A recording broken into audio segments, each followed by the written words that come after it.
আসসালামু আলাইকুম ওয়া রাহমাতুল্লাহ। হযরত আবু হুরায়রা রাদিয়াল্লাহু তাআলা আনহু থেকে বর্ণিত, রাসূলুল্লাহ সাল্লাল্লাহু আলাইহি ওয়াসাল্লাম ইরশাদ করেছেন, আল্লাহ পাকের আরশের সম্মুখে একটি নূরের স্তম্ভ রয়েছে। যখন কোনো ব্যক্তি দুনিয়াতে বলে লা ইলাহা ইল্লাল্লাহ, তখন আপনা আপনি সেই নূরের স্তম্ভটি কাঁপতে থাকে। তখন আল্লাহ পাক বলেন, হে স্তম্ভ, চুপ করো, তুমি কেঁপো না। তখন স্তম্ভটি আল্লাহর কাছে আরজ করবে, হে আল্লাহ, যে পর্যন্ত তুমি কালেমা পাঠকারীকে মাফ না করবে সেই পর্যন্ত আমি চুপ করব না। তখন মাবুদের পক্ষ থেকে হুকুম আসবে, আমি তাকে মাফ করে দিলাম। এই কথাটি শোনা মাত্রই স্তম্ভটি তার কম্পন থামিয়ে চুপ হয়ে যাবে। এই পবিত্র কালিমা সম্পর্কে আল্লাহ তাআলা কুরআনুল কারীমে ইরশাদ করেন, কালেমা তৈয়বার উদাহরণস্বরূপ যেমন একটি পবিত্র বৃক্ষ যার শিকড় জমিনের সঙ্গে সংযুক্ত আর উহার শাখা আকাশের দিকে, তদ্রূপ কালেমা তৈয়বা দুনিয়াতে আর উহার নূরের শাখাটি স্তম্ভস্বরূপ সপ্ত আকাশের উপর। সুবহানাল্লাহ। হাদিসে এসেছে, যখনই কালেমা তৈয়বা 3 বার পাঠ করা হয়, লা ইলাহা ইল্লাল্লাহ, তখন সাথে সাথে সে কালেমা প্রবল গতিতে আকাশের দিকে ধাবমান হয়। তখন ওই বাক্যটাকে বলা হয় থেমে যাও। তখন সে বাক্যটি প্রবল কম্পনে আরশে মুআল্লামার দিকে ছুটতে থাকে।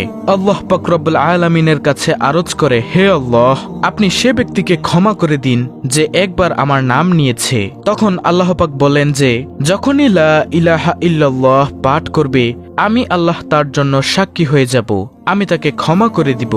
সুবহানাল্লাহ। প্রিয় দর্শক, লা ইলাহা ইল্লাল্লাহ হচ্ছে ঈমানের 70টি শাখার মধ্যে সর্বোত্তম, যার কারণে এ কালেমার জিকিরে রয়েছে গুরুত্বপূর্ণ ফজিলত। প্রিয় দর্শক, লা ইলাহা ইল্লাল্লাহ জিকিরের গুরুত্বপূর্ণ ফজিলত এর কয়েকটি হাদিস তুলে ধরা হলো। হযরত জাবির ইবনে আব্দুল্লাহ হতে বর্ণিত, রাসূলুল্লাহ সাল্লাল্লাহু আলাইহি ওয়াসাল্লাম বলেছেন, সর্বোত্তম জিকির হচ্ছে লা ইলাহা ইল্লাল্লাহ এবং সর্বোত্তম দোয়া হলো আলহামদুলিল্লাহ। সুবহানাল্লাহ। হাদিসটি রয়েছে তিরমিজি শরীফে।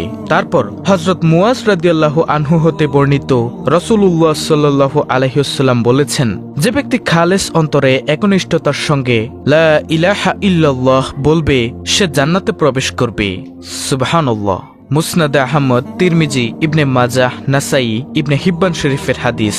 তারপর অন্য হাদিসে হযরত ইতবান বিন মালিক রাদিয়াল্লাহু আনহু হতে বর্ণিত, রাসূলুল্লাহ সাল্লাল্লাহু আলাইহি ওয়াসাল্লাম বলেছেন, যে ব্যক্তি একমাত্র আল্লাহকে সন্তুষ্ট করার জন্য লা ইলাহা ইল্লাল্লাহ বলবে, কিয়ামতের দিন সে এমনভাবে উপস্থিত হবে যে তার উপর জাহান্নাম হারাম হয়ে গেছে।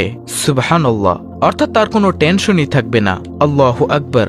বুখারী, মুসলিম, মুসনাদ আহমদ। তারপরে অন্য হাদিসে হযরত আনাস রাদিয়াল্লাহু আনহু হতে বর্ণিত, রাসূলুল্লাহ সাল্লাল্লাহু আলাইহি ওয়াসাল্লাম বলেছেন, কিয়ামতের দিন আল্লাহ তাআলা বলবেন, হে মুহাম্মদ সাল্লাল্লাহু আলাইহি ওয়াসাল্লাম, সৃষ্টির মধ্য হতে আপনার উম্মতের মধ্যকার এমন ব্যক্তিকে জান্নাতে প্রবেশ করান যে ব্যক্তি একদিন হলেও ইখলাসের সঙ্গে এ সাক্ষ্য দিয়েছে যে আল্লাহ ছাড়া কোনো ইলাহ নেই এবং সে এর উপর মৃত্যুবরণ করেছে। মুসনাদ আহমদ। প্রিয় দর্শক, আমরা দেখতেই পেলাম যে লা ইলাহা ইল্লাল্লাহ জিকিরের কত ফজিলত। এছাড়াও আরো কিছু ফজিলত আপনাদের সামনে তুলে ধরা হলো।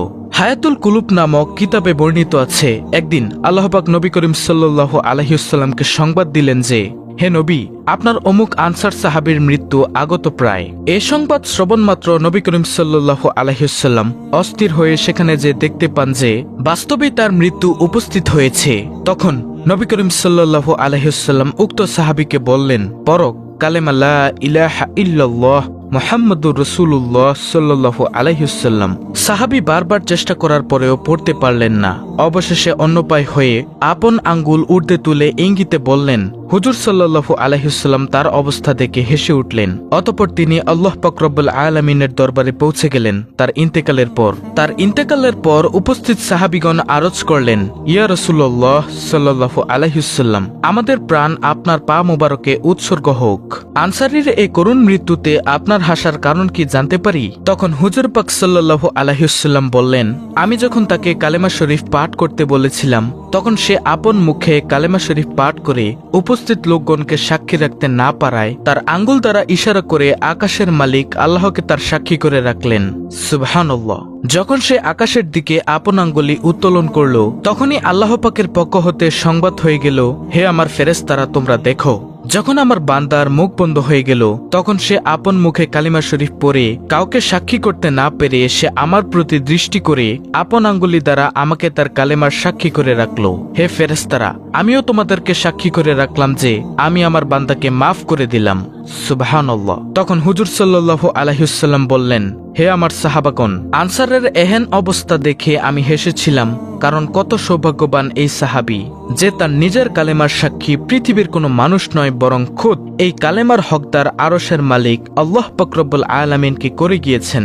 সুবহানাল্লাহ। আবু সাঈদ খুদরি রাদিয়াল্লাহু তাআলা আনহু নবী করিম সাল্লাল্লাহু আলাইহি ওয়াসাল্লাম হতে বর্ণনা করেন, একদিন হযরত মুসা আলাইহিস সালাম আল্লাহ পাকের কাছে মোনাজাত করে বললেন, হে আমার মাবুদ, আমাকে এরূপ একটি কালেমা বা ইসমে আজম শিক্ষা দিন, যখন আপনাকে ডাকতে পারি তখন যেন কালেমার দ্বারাই ডাকতে পারি। তখন আল্লাহ পাক ইরশাদ করেন, হে মুসা, বলো তুমি লা ইলাহা ইল্লাল্লাহ এবং ইহার দ্বারাই আমাকে ডাকো।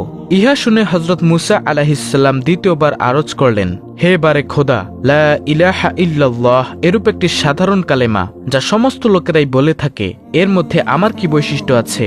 হে খোদা, আমি তো এমন একটি কালেমা চাইতেছি যা আমি ব্যতীত অন্য কেহ না জানে।